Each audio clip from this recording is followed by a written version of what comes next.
ver aqui imagens de um ataque que decorreu em Jerusalém. Professor, e de facto isto mostra bem essa importância da religião? Mostra porque este foi um ataque em Jerusalém, é um judeu ultra-ortodoxo a atacar uma freira, como sabemos é católica, depende, portanto, da Igreja Católica Apostólica Romana. E porquê? Porque acham que os ultra-ortodoxos que a cidade é só deles. Ora, a cidade de Jerusalém é a cidade santa de 3 religiões. Do judaísmo, mas também do islamismo e do cristianismo.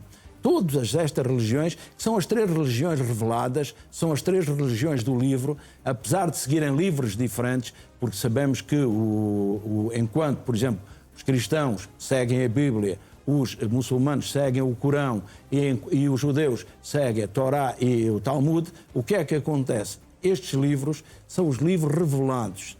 Quer dizer que só há 3 religiões do livro e todas têm a capital espiritual em Jerusalém. E, portanto, esta é a capital das 3 religiões. É preciso aprenderem a conviver. O que é que acontece? Imediatamente, Ben-Gvir veio dizer que estes atos fazem parte da tradição judaica e que um judeu cuspir num católico não representa uma ofensa. Que um judeu cuspir numa porta de uma igreja não representa uma ofensa. É algo muito grave. E porquê é que é muito grave? Porque faz parte da tradição, pois, mas também há tribos cuja tradição é o canibalismo. Exatamente. E nós temos de perceber a tradição não pode justificar. Que a tradição não pode ir nunca contra o encontro de culturas, que a tradição nunca pode pôr em causa a nem vida contra humana. A integridade física, lá está. Nem a dignidade vida humana. É que a dignidade humana, repare, é algo que nós temos de perceber uma coisa muito simples. Os direitos de primeira geração não compete ao Estado de garanti-los, tendo de reconhecer.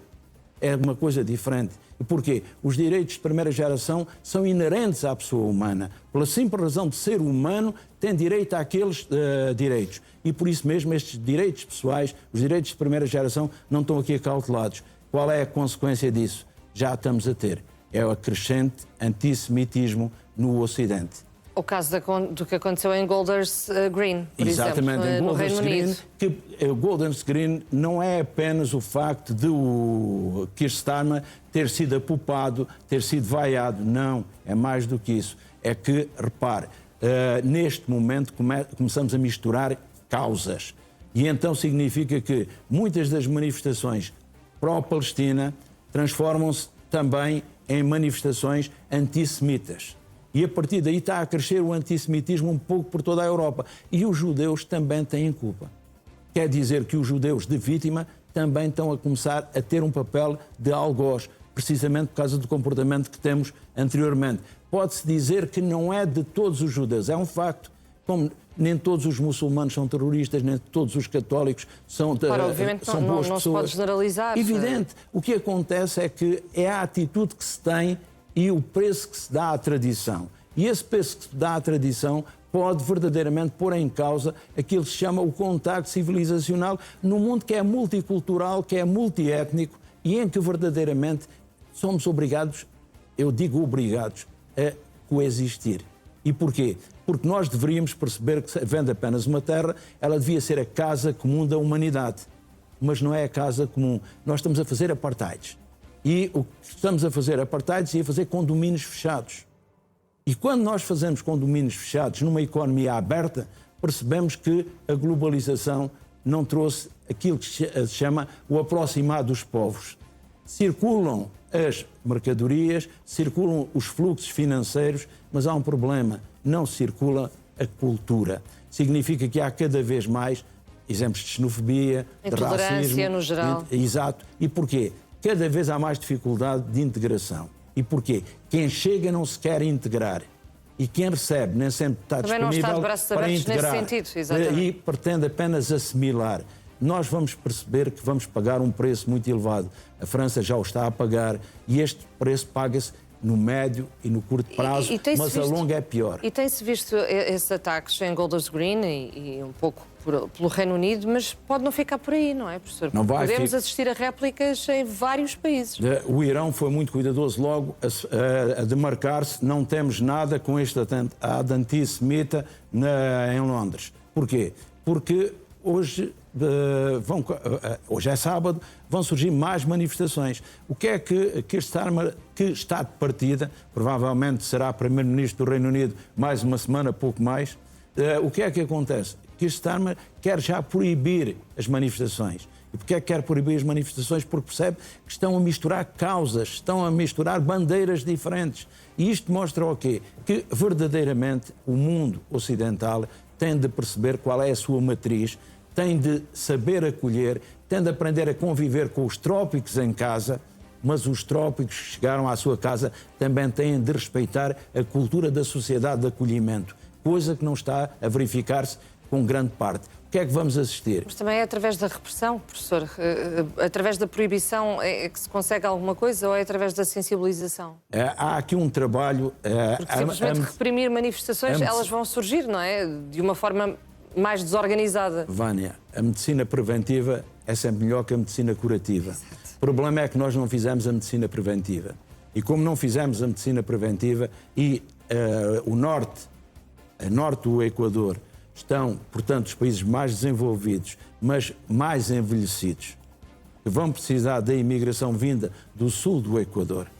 O que é que acontece? O mundo está a enfrentar um problema demográfico enorme, que é o quê? Tem uma população que é velha no norte, tem uma população que é jovem no sul, mas depois começa o elemento cultural, começa a não aceitação do outro e a religião pode ter aqui um papel importante. A Igreja Católica, pelos últimos 3 papas, tem procurado esta reunião das igrejas, explicando que só há um Deus, podemos dar-lhe nomes diferentes. E o que acontece é que não tem havido a mesma abertura do outro lado. Repare, no mundo muçulmano ainda não houve nada equivalente àquilo que nós tivemos, o Concílio Vaticano II. Nós fizemos-lo e a Igreja é outra depois do Vaticano II. E tem de continuar a sua forma de evoluir, de se aproximar da comunidade, porque só assim conseguirá garantir aquela que é a doutrina social da Igreja. No mundo muçulmano não há um elemento destes. Estão partidos termos reais entre os xiitas e os sunitas e outros grupos menos importantes, mas mais do que isso, ainda não há esta referência de separar a Igreja do Estado, coisa que no Ocidente foi feita.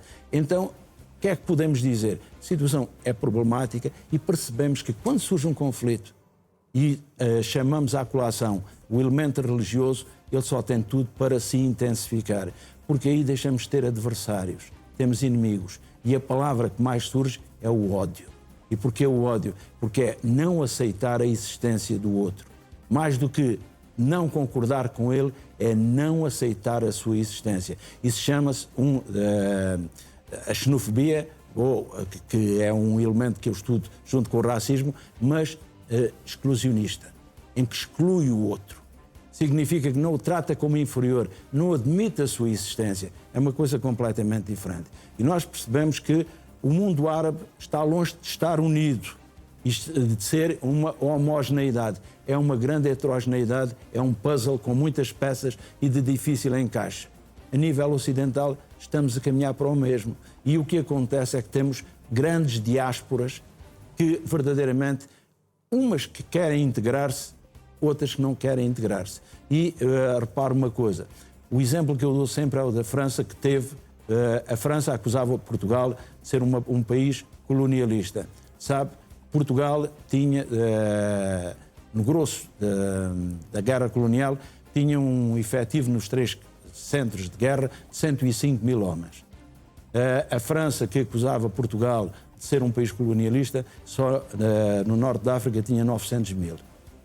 E até aos acordos de Evian não queria de maneira nenhuma terminar o seu império. E Mitterrand, que foi alguém que os socialistas veem como uma luz, disse que a Argélia livre só por cima do meu cadáver. E repara, eu já não estou a contar os 300 mil militares que a França teve na Indochina. Isto significa o quê? Que o Ocidente regressou a penates, terminou o colonialismo. Mas o que acontece é que agora os trópicos estão a entrar no Norte e são necessários no Norte. Porquê? Porque o Norte é um continente envelhecido. O problema é como é que vai haver, qual é o contacto civilizacional, como é que é possível respeitar mutuamente e não confundir, porque é que eu chamei a França à colação. A França regressou com a casa e recebeu muita gente da Argélia, de Marrocos, da Tunísia, do Mali. Qual foi a política? Assimilação.